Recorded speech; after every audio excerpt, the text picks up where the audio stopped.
Este tipo de calentamiento se da porque las microondas, que están compuestas por un campo eléctrico y un campo magnético, el campo eléctrico de las microondas reacciona con moléculas de la biomasa. Estas moléculas tratan de seguir el campo eléctrico que alterna con el tiempo, y al no poder seguir el mismo ritmo, ellas chocan entre sí, aumentando lo que es la temperatura de la masa. Este calentamiento se hace desde el interior hacia el exterior.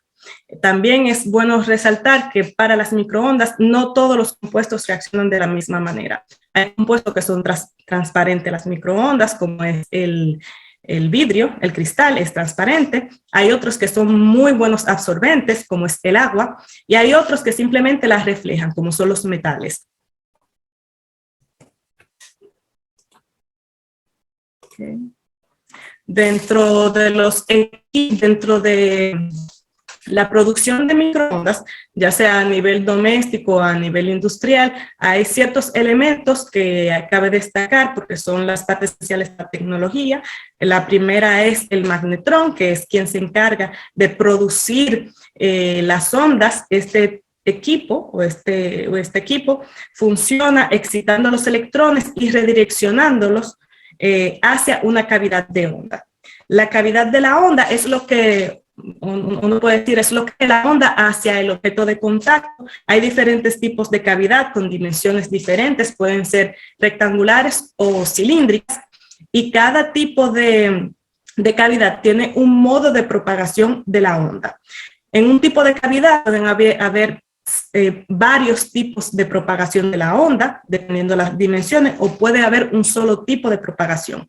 Por ejemplo, en la cavidad que es, vamos a decir, multimodal, que es la cavidad de microondas que se utiliza en los microondas domésticos, pueden haber varios tipos de propagación de la onda, como pueden ver en la imagen A. La onda viaja en todo el espacio, no tiene una dirección definida. En la parte industrial se utiliza lo que es la cavidad de microondas monomodal. Esto quiere decir que la onda viaja en un solo tipo de propagación y que es una sola dirección hacia la zona de contacto. Este segundo método de propagación de ondas es el que se utiliza normalmente cuando se habla de intensificar o de optimizar el contacto de la microonda con el objeto a calentar. Y es el tipo de cavidad que yo utilicé durante la investigación. Pero, o sea, la gente se pregunta si ya la pirólisis, que es un proceso establecido y que tiene décadas que se ha implementado, ¿por qué utilizar microondas para hacer este tipo de calentamiento? Para hacer este tipo de proceso. ¿Cuál es el interés que nosotros ganamos con utilizar microondas?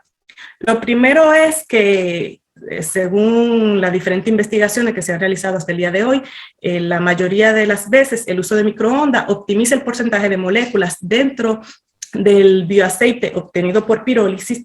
Este tipo de sustancias, entre las que más interés tienen a nivel científico, están, por ejemplo, los fenoles, azúcar, el buxán, el fulfural, creosol, que son biomoléculas que se utilizan como biobloques de construcción para hacer sustancias químicas a posteriori. Aparte de el uso de microondas, como las ondas tienen una interacción directa con el objeto a calentar, hay un gradiente térmico único y que también puede ser controlado. A diferencia de cuando uno utiliza una resistencia térmica, por ejemplo, el calentamiento va desde la resistencia hasta la muestra, sea por convección, conducción, y hay un gradiente desde la superficie de la muestra hacia el centro. El uso de microondas es un calentamiento opuesto desde el centro hasta el exterior, que depende de la interacción de la molécula con el microondas, de la intensidad de las ondas, pero que uno puede regular. También otro beneficio es que las ondas y el agua se llevan muy bien. Entonces, cuando normalmente en el proceso de pirólisis convencional, ellos no quieren tener agua dentro de la biomasa o no quieren tener un porcentaje muy alto, porque eso les resta eficiencia a su sistema, lo que no es el caso con las microondas, porque el agua ayuda a incentivar un calentamiento aún más rápido. Claro, hay algunas dificultades de implementar microondas, y es la dificultad de realizar el proceso en continuo, porque las ondas, ellas son muy ñoñas. Ella no le gusta viajar donde no se dan las condiciones adecuadas para que ellas viajen, y eso vamos a discutir más adelante. Luego voy a hacer un pequeño recapitulativo. Okay, hablamos de la biomasa, el tipo de biomasa que viene de la industria del lino, el proceso de pirólisis, los tipos de pirólisis y el efecto de microondas. Ahora pasamos a lo que es la evaluación experimental. Hay algunos objetivos específicos que uno quiere obtener cuando uno hace este tipo de experimento y para llevar un experimento que sea eficaz. El primero es estudiar las propiedades dieléctricas de la biomasa que se va a utilizar y el producto que se obtiene durante la pirólisis. También está estudiar la cinética de volatilización de la biomasa. Luego está configurar un proceso de pirólisis semidiscontinuo, estudiar el rendimiento de este proceso, la calidad de los productos y al final desarrollar un esquema de cómo este proceso que ya hemos elaborado en semicontinuo lo podemos llevar a un flujo continuo. ¿Por qué estudiar las propiedades dieléctricas de la biomasa? ¿Y qué son las propiedades dieléctricas de la biomasa? Las propiedades dieléctricas de la biomasa, ellas se traducen en el comportamiento que va a tener ese compuesto con respecto a las microondas. Es decir, las propiedades dieléctricas te va a decir si ese compuesto va a reflejar tus ondas, si la va a absorber, si va a absorber esa energía y la va a convertir en calor, o si simplemente va a ser transparente. Las propiedades dieléctricas, como ven aquí abajo, en una pequeña formulita, están compuestas por dos tipos de factores. El primero es la permitividad. La permitividad lo que te dice es la capacidad de esa muestra a dejar que las ondas penetren. Y el segundo factor es el factor de pérdidas, que lo que te dice es la capacidad de esa muestra, una vez que las ondas atraviesen la muestra, cómo ella va a reaccionar para convertir esa energía que la atraviesa en calor. Para hacer el análisis de propiedades dieléctricas se utilizan diferentes métodos. El método que yo utilicé en esta investigación es el método de la sonda coaxial. Este método lo que hace es enviar una señal hacia la muestra, una señal de microondas en ciertas frecuencias, y la muestra siempre hay una cantidad que se refleja. La sonda adquiere la nueva señal, la señal reflejada, la analiza en un analizador de señal y te dice con respecto a la permitividad o el factor de pérdidas cuáles son los resultados. Por ejemplo, para los residuos de lino, yo hice una evaluación de la medida de las propiedades dieléctricas con diferentes cantidades de humedad, de porcentaje de agua, y aquí obtengo los resultados. El primer gráfico es un gráfico que expone la permitividad con la frecuencia. Para diferentes frecuencias está la permitividad con diferentes porcentajes de agua. Empezamos con un 10% de agua, un 15%, 25% y al final un 35% de agua añadido a la muestra. Nosotros podemos ver cómo al incrementar el porcentaje de agua aumenta la permitividad. Esto quiere decir que aumenta la capacidad de la muestra a dejar la onda atravesarla. En el segundo gráfico podemos ver el factor de pérdida. En el factor de pérdida hay una acción parecida. Al aumentar el contenido de la humedad, aumenta la capacidad de la muestra a convertir esa energía de microondas en calor. También se pueden analizar las propiedades dieléctricas de los productos obtenidos por la pirólisis. ¿Y por qué uno analiza ese tipo de productos?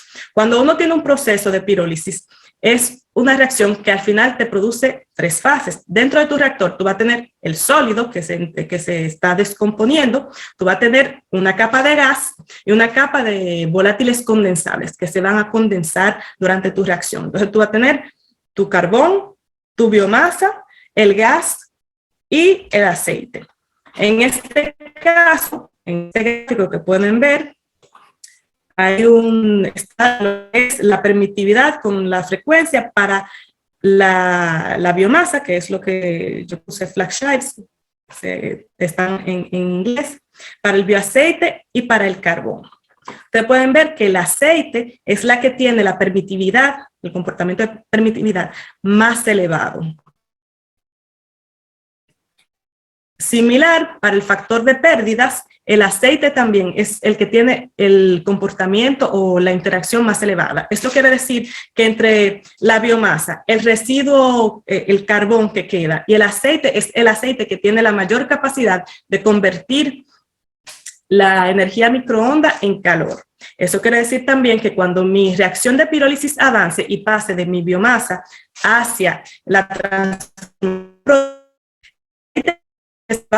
me ayuda también a inducir la producción de calor. Yo comienzo con una biomasa que tiene cierto porcentaje de agua, el agua me ayuda a iniciar la reacción, a aumentar el calentamiento, luego yo empiezo una degradación de esta biomasa en 3 productos diferentes y el aceite que se genera me ayuda también a absorber las ondas y a seguir generando la temperatura.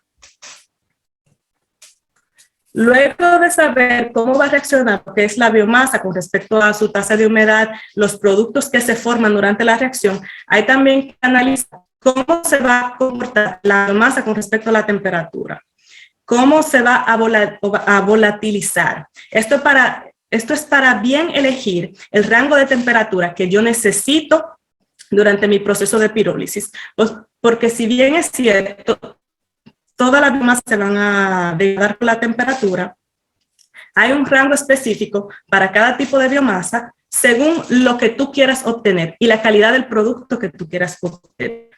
Para esto, normalmente se utiliza la técnica de la ATG, que es el análisis de termogravimétrico, que te da la descomposición de la masa con respecto a la temperatura y el tiempo y la derivada de esa descomposición de la masa. Por ejemplo, para el mismo tipo de biomasa se realizaron experimentos con diferentes tasas de calentamiento, está desde 1 grado Celsius hasta 200 grados Celsius por minuto. Está lo que es el rango de temperatura y el porcentaje de masa que disminuye con la temperatura. Se pueden notar diferentes caídas en el porcentaje de masa. Hay una primera caída que es más marcada en los rangos de calentamiento más bajos, como en 1 y 2 grados Celsius, como pueden ver. Una pregunta, ¿ustedes pueden ver mi cursor? Sí, se ve correcto. Sí, se ve. Se observa. Ok, gracias. Entonces, para las tasas de calentamiento más menores de 1 grado Celsius, 2 grados Celsius por minuto, se nota como hay una caída, la primera caída del porcentaje de masa hasta llegar a 100 grados Celsius. Eso es por la vaporización del agua. En tasa de calentamiento más elevada, la caída es menos marcada porque se solapa con las degradaciones que van después. Luego hay una segunda caída que comienza a 200 grados Celsius, 150 grados Celsius, hasta 450, más o menos. Esa caída que ustedes pueden ver ahí es donde se produce la pirólisis. Entonces, para mi biomasa, la pirólisis ocurre entre 200, más o menos, y 450. Al final, hay una degradación menor, más estable, y eso es ya cuando te quedan los residuos de tu biomasa, que ya ha perdido casi todo la parte de los volátiles, pero queda el carbón con algún tipo de compuesto que se sigue descomponiendo hasta 1000 grados Celsius. Este comportamiento que ven aquí no es similar para todas las biomasas. Eso cambia según la composición y según la composición. Por ejemplo, para las biomasas provenientes de algas, todavía a 800 grados Celsius hay otro tipo de descomposición. Luego está lo que es cuando uno evalúa la derivada de la pérdida de biomasa por minuto. Ahí tú puedes, en ese tipo de análisis, tú puedes ver cómo los diferentes compuestos de la biomasa se degradan con respecto a la temperatura. Pueden ver que para cada a 200 grados Celsius, aumentar la tasa de calentamiento, la derivada de la masa es más importante. Esto quiere decir que el cambio es más abrupto. También pueden ver que hay varios picos. Esos picos son picos de degradación. El primero, que va de 0 a 200 grados Celsius, eso es la evaporación del agua, para todos los casos. Está el segundo, que para una tasa de calentamiento de 200 grados Celsius por minuto no es tan marcado, pero que se ve reflejado, más reflejado en la tasa de 40 grados Celsius por minuto hasta 150 grados Celsius por minuto. Este pico que pueden ver aquí es cuando comienza la degradación de la hemicelulosa. Luego le sigue el pico de la degradación de la celulosa y al final, este que pueden ver aquí, cuando termina la caída, es de la lignina. Yo le puse el gráfico ya final, pero normalmente para uno saber esta información, uno hace el estudio para cada pseudocompuesto de la biomasa. Eso quiere decir, yo hago mi estudio para la hemicelulosa, la celulosa y la lignina. Yo puedo ver en qué momento se degrada y luego yo puedo relacionar la degradación de mi biomasa con los diferentes compuestos que la constituyen.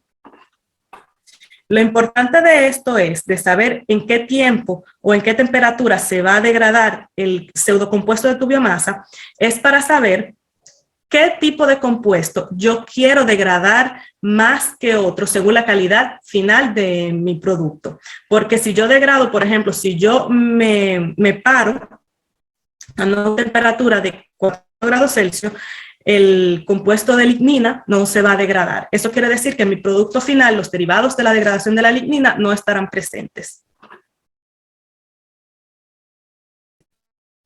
Luego de saber cómo se va a comportar la biomasa con respecto a las ondas y también cómo se va a comportar con respecto a la temperatura, entonces se puede proceder a lo que es la configuración de un proceso en pirólisis semicontinuo, semi-batch. Siempre a la escala de laboratorio uno comienza con semi-batch para evaluar sus condiciones operatorias. En el caso del laboratorio, nosotros teníamos un reactor rotativo que estaba puesto de manera horizontal en la cavidad de las ondas. Entonces, paso a explicar. Es el magnetrón que produce las ondas. Están los volómetros que miden la onda, la cantidad de onda que incide y que se refleja. Es de esta manera que yo puedo calcular mi cantidad de energía absorbida. La instalación cuenta con 2 adaptadores de impedancia. Los adaptadores de impedancia son como pistones que ayudan a focalizar la onda en el punto que tú quieres. Luego está la cavidad en la que se encuentra el reactor. Uno lo pone en movimiento gracias a un motor. Tiene una inyección de nitrógeno para favorecer las condiciones anaeróbicas, evitar oxígeno interior, que si hay oxígeno, en vez de hacer la pirólisis, hacemos una combustión, que es algo que no queremos. Y luego del reactor sale una conexión hacia un sistema de condensadores. En los condensadores se recupera la parte condensable, el bioaceite. Luego pasa el sistema de condensación, los gases que no se condensaron, los gases no condensables, se recuperan en una bolsa de recuperación de gas. Como pueden ver en el segundo esquema, se ve cómo las ondas viajan hacia mi reactor que está de manera horizontal y cómo el punto más caliente es del centro hacia puntos más fríos al exterior. sea que mi punto más caliente es aquel que está en contacto con mis ondas y los puntos fríos son aquellos que no están en contacto.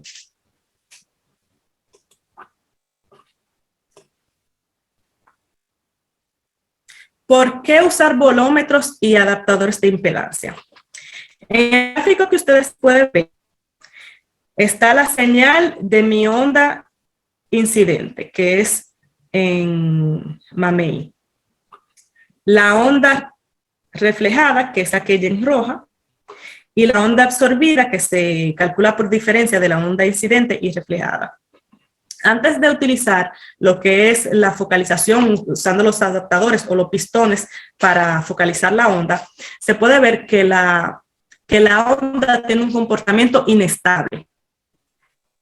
Luego que uno hace un tuning, o sea, que uno focaliza las ondas, entonces se obtiene una señal más homogénea. Eso es un método que se utiliza para optimizar la cantidad de energía que yo utilizo. Como pueden ver, la pérdida de mi energía es mínima. Mi onda reflejada, al final, va entre 0 y 10%, y entre 0 y 10%. Al final eso es como un 8% de mi cantidad de energía que yo administré. Entonces, la evaluación del proceso de pirólisis de microondas. Luego que ya yo tengo mi instalación, ¿cómo yo evalúo mi proceso? Lo primero es evaluar la temperatura que yo produzco con respecto a la energía que yo absorbí, tanto al interior del reactor como en la superficie.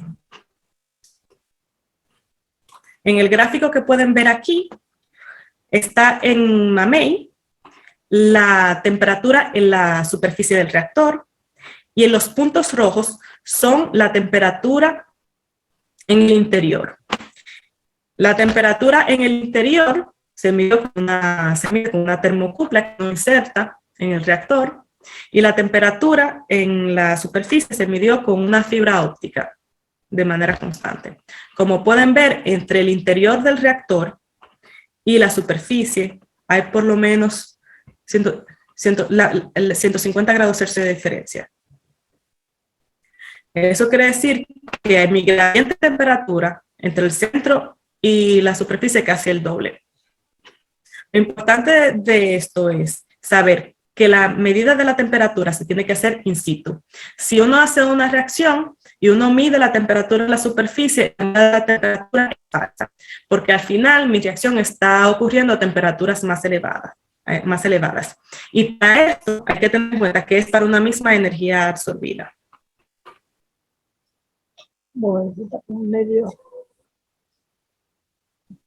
Luego está lo que es la evolución de la temperatura con respecto a la cantidad de energía que yo administro al sistema. La energía que se administra al sistema se mide en watts, la potencia. Y se hicieron medidas de temperatura entre una energía incidente de 50 watts hasta 400 watts. Y se ve cómo entre 50 y 150 watts el aumento de la temperatura con el tiempo no es tan importante como para 400 watts. Eso quiere decir que mientras yo aumento mi potencia incidente, mientras yo más administro energía de microondas, más rápido aumenta la temperatura. Al final de los experimentos hay una relación lineal entre la energía absorbida o la energía incidente y la temperatura interna de mi reactor. Luego está lo que es la evaluación del comportamiento de la energía incidente, reflejada y absorbida en plena reacción.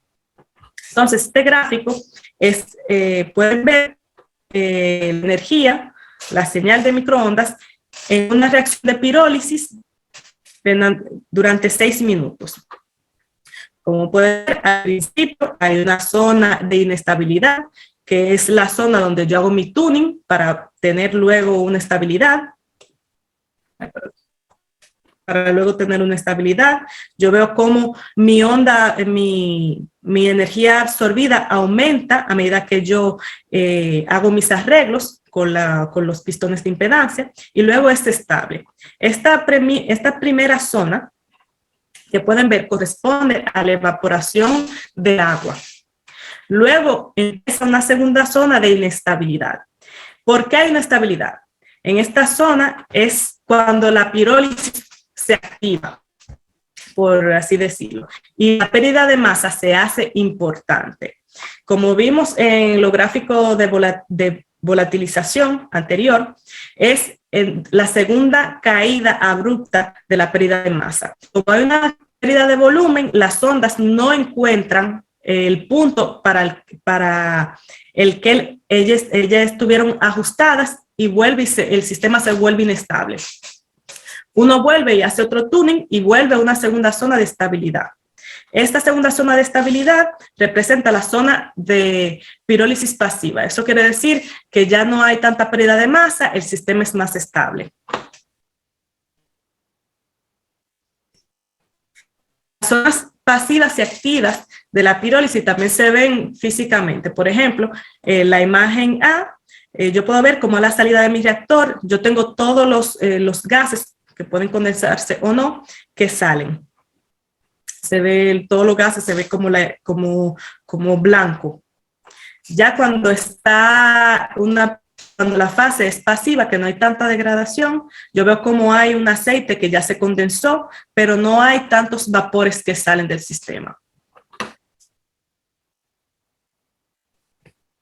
Con respecto a la producción de los productos durante la pirólisis en microondas, esto depende mucho de la cantidad de energía que yo administre en mi sistema, que va a influir en la temperatura. En el gráfico pueden ver la distribución de bioaceite, de gas y de carbón para diferente energía incidente. Como pueden ver, el carbón, que es main, disminuye con el aumento de la energía. El gas tiene un comportamiento estable, por así decirlo, y el aceite aumenta con el aumento de la administración de la energía. Estos resultados son coherentes con los otros resultados de pirólisis, en los cuales el aceite incrementa con el aumento de la temperatura, el sólido disminuye con el aumento de la temperatura.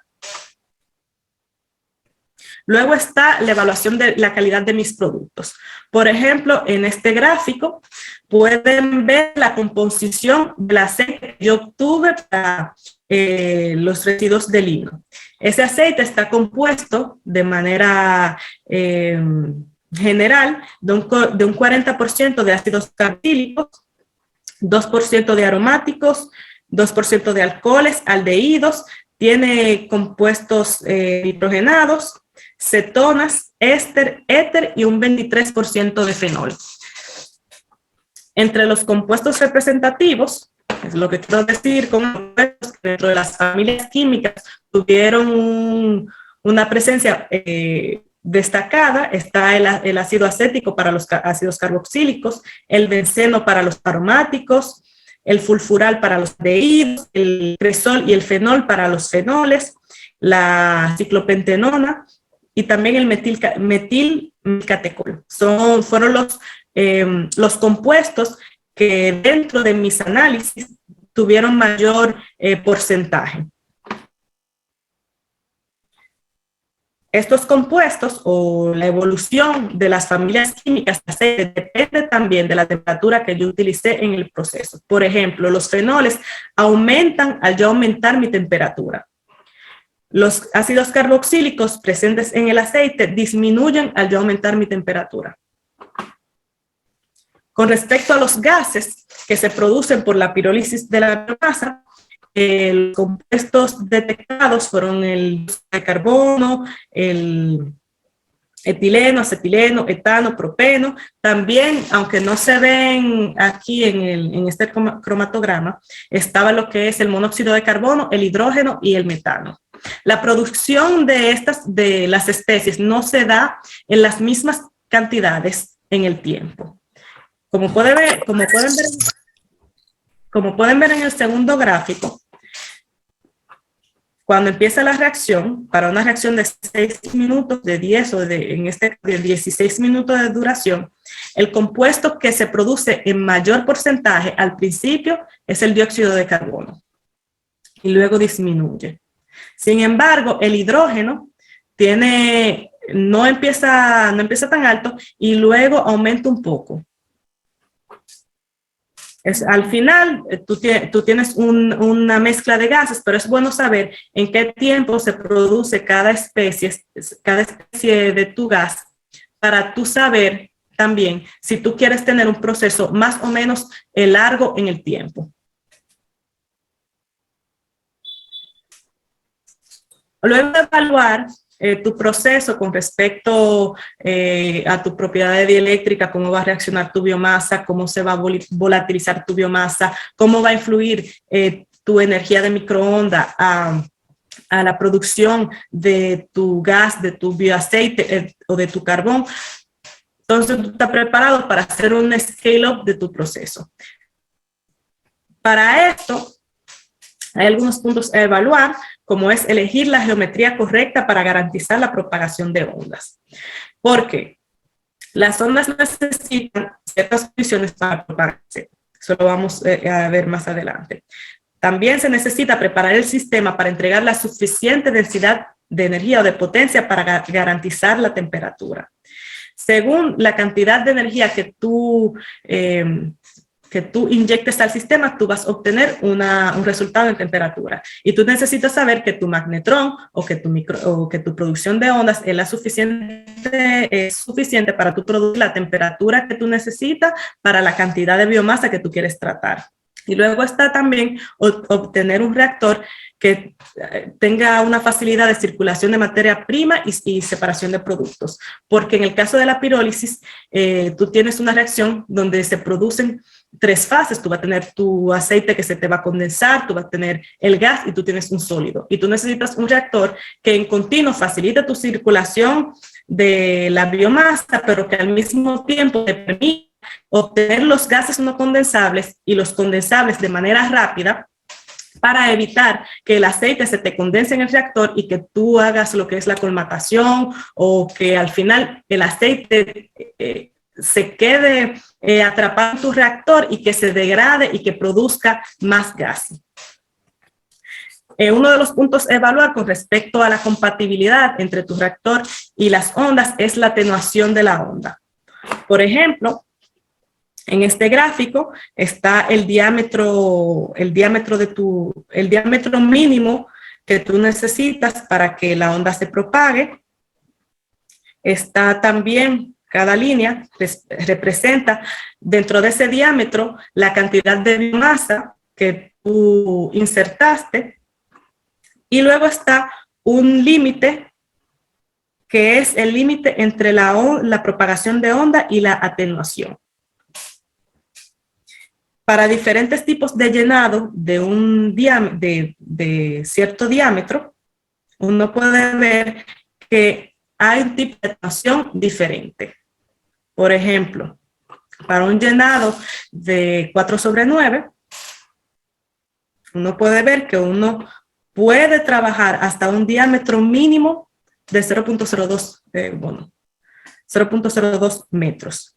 Luego de ahí, tú entras en la zona donde la onda no va a propagarse. También está la permitividad de tu materia con respecto a la atenuación y al diámetro. Si tú tienes una permitividad de 2, tu onda no se va a propagar en un diámetro de 0.05 metros. Si tienes un diámetro, por ejemplo, de 0.04 metros, tú necesitas tener una permitividad, una propiedad dieléctrica que sea entre 1 y 6 algo. Si no, luego fuera de esa zona, tu onda no se va a propagar. Luego está la influencia de tu medio reactivo con la atenuación de la onda. En esta imagen pueden ver la biomasa sola y en la segunda la biomasa más el aceite, que es el producto con mejores capacidades de absorber las ondas. No sé si se ve muy bien, pero eso es un cilindro en el cual se propagan las ondas, y para un medio con las propiedades eléctricas de la biomasa pueden ver la intensidad que va en código de colores de rojo a azul. Para el caso de la biomasa, en comparación al caso de la biomasa más el aceite, la intensidad del campo eléctrico, o la intensidad de las ondas es menor que para el caso de la biomasa con el aceite. Eso se traduce que dentro de tu medio tú tienes que considerar si tu biomasa tiene buenas propiedades eléctricas, tú vas a saber que tu onda va a absorber. Si no, tú tienes que considerar el hecho de agregar sea agua, sea aceite o otro absorbedor de ondas para intensificar la absorción de tus ondas en medio. En conclusión, de todo, un recuento de todo, la pirólisis en microondas es relativamente nueva comparado a la pirólisis convencional.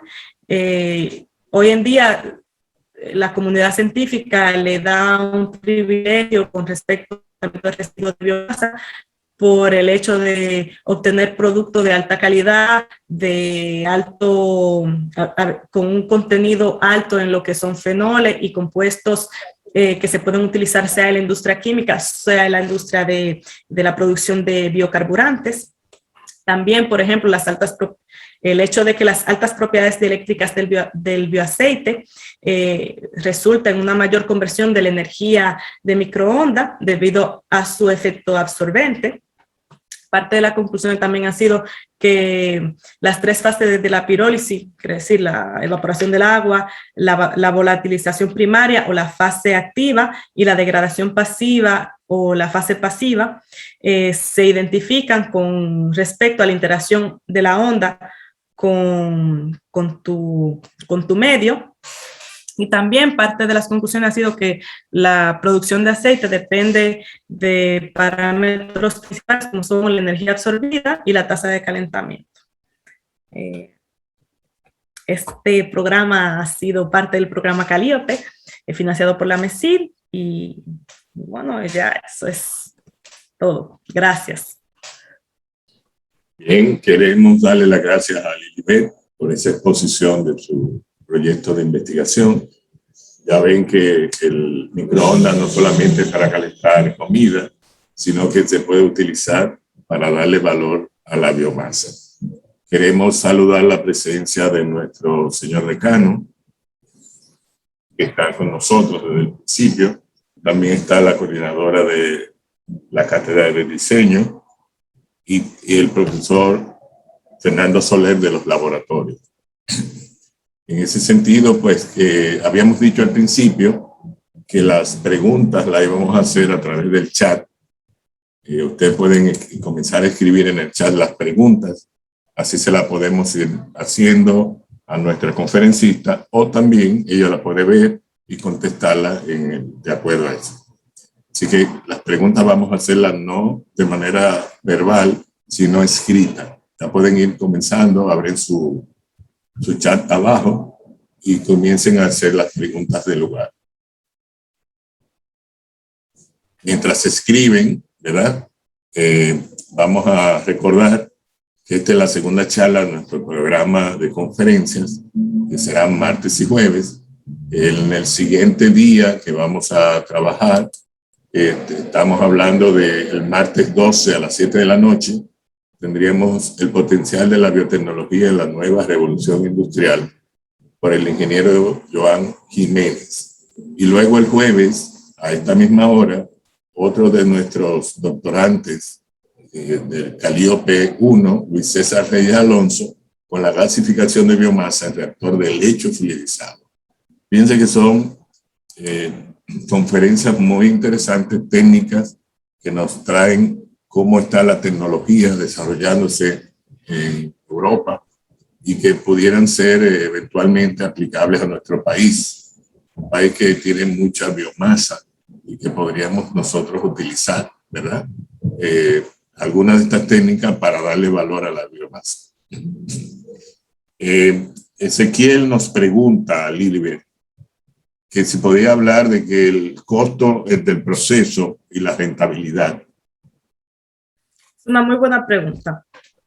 Los microondas en general, cuando la tecnología llega a lo que es el uso doméstico, no son costosas. Hoy uno puede conseguir un microondas doméstico a bajo costo.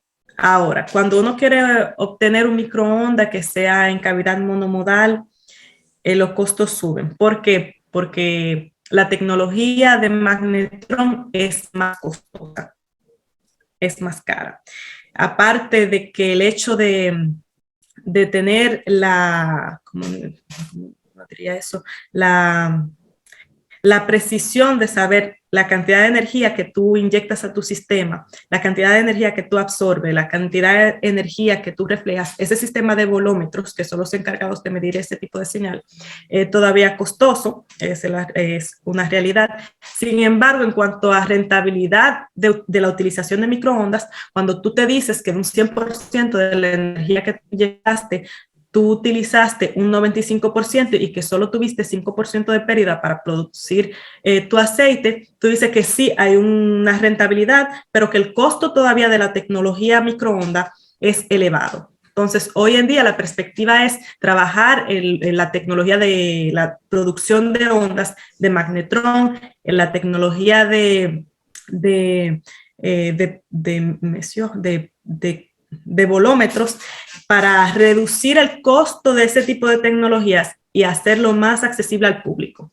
Sin embargo, hoy en día hay muchos procesos a escala industrial que utilizan microondas. Sin embargo, la inversión inicial, el CAPEX, es elevado. Tu inversión de mantenimiento es menos elevado, pero sí tú tienes que contar con un buen dinero de inversión inicial. Ok. A tu juicio, ¿a cuáles biomasas que son comunes en nuestro país se le pudiera aplicar la técnica de microondas y gasificación? Yo no hablé durante la conferencia, pero parte de mi tesis, nosotros trabajamos con las algas que se producen, que están en Punta Cana. Okay. Este tipo de algas reaccionan muy bien a las microondas también, pero sobre todo no tanto para producir bioaceite, pero para producir gas de síntesis. Ok. Eso también obtener depende mucho del tipo de biomasa. Eso es una cosa. La calidad del producto también depende de la composición de la biomasa, del grado, de la cantidad de hemicelulosa, celulosa y lignina que tiene tu biomasa. Y también la calidad del producto final depende de las condiciones operatorias. De los tipos de biomasa, no toda la biomasa produce el mismo porcentaje de aceite y de gas. En mi caso, el caso de los residuos de vino producen un buen porcentaje de bioaceite. Sí, me refiero a los sargazos. Y los sargazos producen un buen porcentaje de biogás. Sí. ¿Has probado con eso allá? Sí, es parte de mi tema de tesis, la pirólisis por sargazos. Pues tú vas a estar actualizada cuando venga, porque aquí nos estamos llenando de sargazos. Pero lo utilizaremos. No, y otra cosa, y es que como está afectando uno de los pilares de la economía, que es el turismo, realmente ya el costo no de la tecnología no sería un impedimento.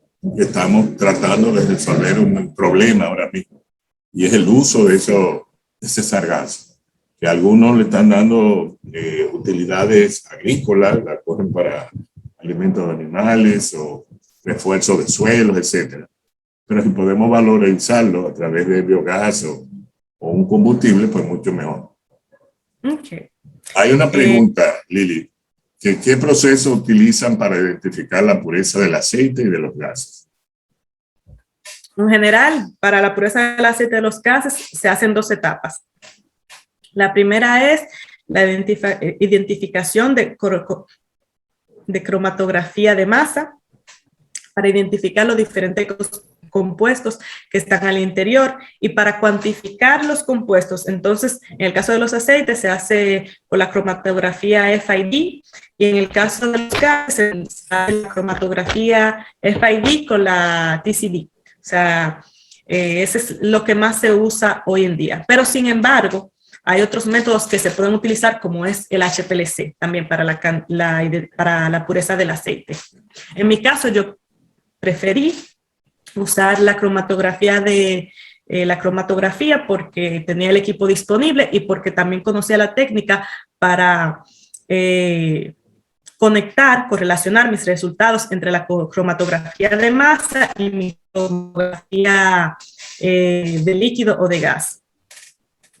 Ok. No. Hay una No secuela de la pregunta. Exacto. No. En ese tipo de cromatografía no tenemos lámpara UV. UV. Ok. Parte de la pureza del aceite es el contenido de agua también que hay que hacer, y ese método lo hacíamos con Carl Fisher para determinar la cantidad de agua que había en el aceite. Porque si bien es cierto... ¿Sí? Ajá. Si no, termina. Si bien es cierto. No, si bien es cierto que cuando uno hace el proceso de pirólisis, tú tienes un líquido, en ese líquido también hay agua. Y parte de saber la pureza de tu aceite es saber la cantidad de agua que tiene. Claro. Yo tengo una pregunta, es una pregunta para despejar una duda. Y tú dijiste que probaste tu técnica de investigación con sargazos, pero a las costas francesas llegan los sargazos, o lo importa. No, yo lo traje en una maleta. Ah, ok. Ok, bueno, Traje una perfecto. maleta. Ok. Dice que si el tipo de biomasa representa alguna dificultad en cuanto al proceso en microondas. Bueno, creo que hablaste algo ahorita. Eso es sí y no. Sí y no.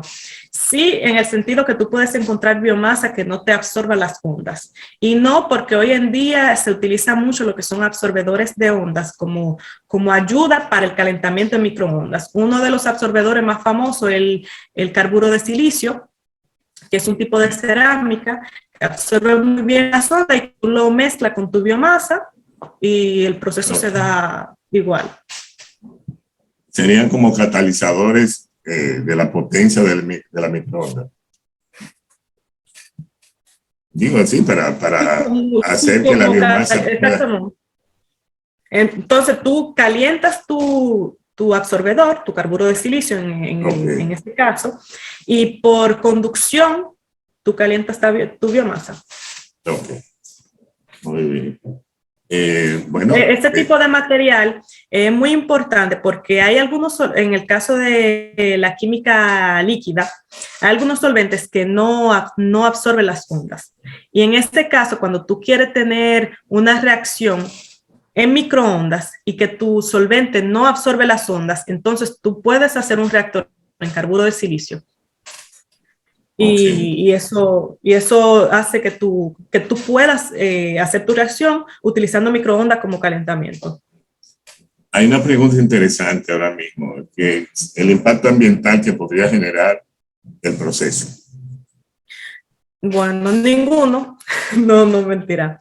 En el caso de microondas está el aspecto de la eficiencia energética, que eso es un plus, de yo inyectar mi energía y absorber toda la energía que yo uso. Siempre hay un miedo con lo que es las fugas de microondas. ¿Qué sucede? Hoy en día toda la persona usa microondas. En el sentido, los celulares funcionan con microondas. Las microondas están en todos lados. Sin embargo, a diferentes frecuencias, las microondas no pueden tener un daño a tu salud o un daño colateral. Sin embargo, esas frecuencias no se utilizan no se utilizan con acceso al público. Son frecuencias reservadas. El campo de la utilización de ondas está muy bien regulado en bandas de frecuencias y para cada banda de frecuencia hay una utilización específica. Eso es lo primero. Lo segundo es con respecto al impacto de que hayan fuga de ondas, por ejemplo, en un microondas doméstico. Hoy en día la seguridad para el uso de microondas está muy desarrollada. Por ejemplo, en el microondas doméstico, de que tú abres la puerta del microondas, el magnetrón que produce las ondas se apaga, no se producen más ondas. Aparte, como yo le decía, las ondas son muy ñoñas, ellas no viajan por todos lados y es por eso que en la puerta del microondas hay como una capa que es como rayada. Y este material disminuye tu diámetro o tu espacio en el que las ondas pueden viajar y por eso no se propagan. Por eso es muy importante saber la atenuación de tu onda con respecto al diámetro en el cual tú quieres hacer o al espacio, a la longitud, el que tú quieres hacer que tu onda se propague. Ok, hay una pregunta que la voy a traducir. Dice... Déjeme buscar un cargador que se me está descargando la computadora. Ok. Está bien, búscalo, que mientras tanto yo voy socializando la pregunta. La pregunta es que si estos microondas pueden ser utilizados para incubar muestras en la detección de bacterias o microorganismos que son las causas de enfermedades en los cultivos agrícolas y la reproducción ganadera. En definitiva, de manera cortita, es que si la microonda puede ayudar en la incubación de bacterias y microorganismos para los cultivos agrícolas y reproducción ganadera.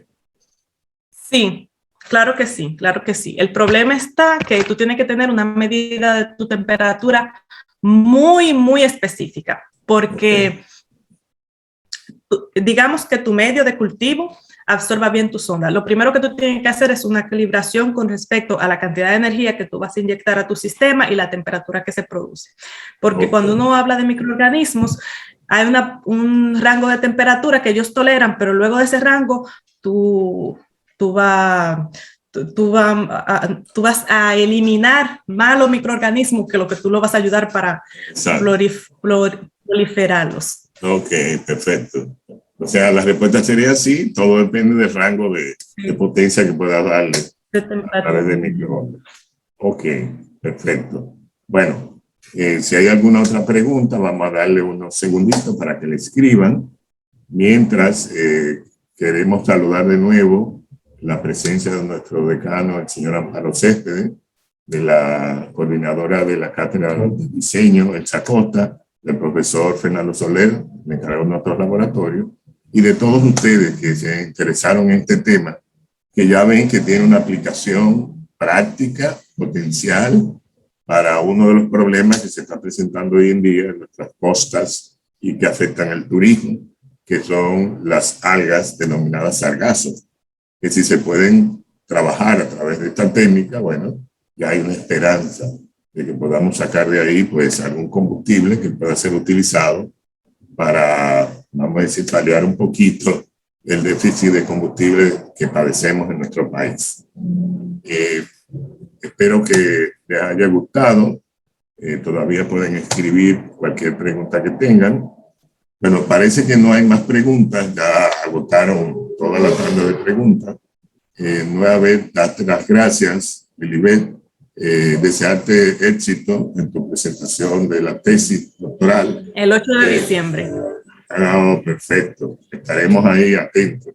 Y esperando estar aquí con los brazos abiertos a ver si podemos salir de ese sargazo. Claro. Con la técnica que tú has trabajado. Muchas gracias a todos. Bueno, muchas gracias. Okay. Sí, despídete. Muchas gracias, sobre todo un placer. Si tienen alguna pregunta con respecto al tema, me pueden escribir. A mí me encanta hablar de este tema. Entonces, si tienen preguntas, me escriben y nada, yo les respondo si está dentro de mis posibilidades. Ok, bien. Entonces, muchas gracias. Ha sido un placer estar con ustedes y los esperamos el próximo martes a las 7 de la noche, que tendremos a Joan Jiménez hablando de la importancia de la biotecnología en la ingeniería química.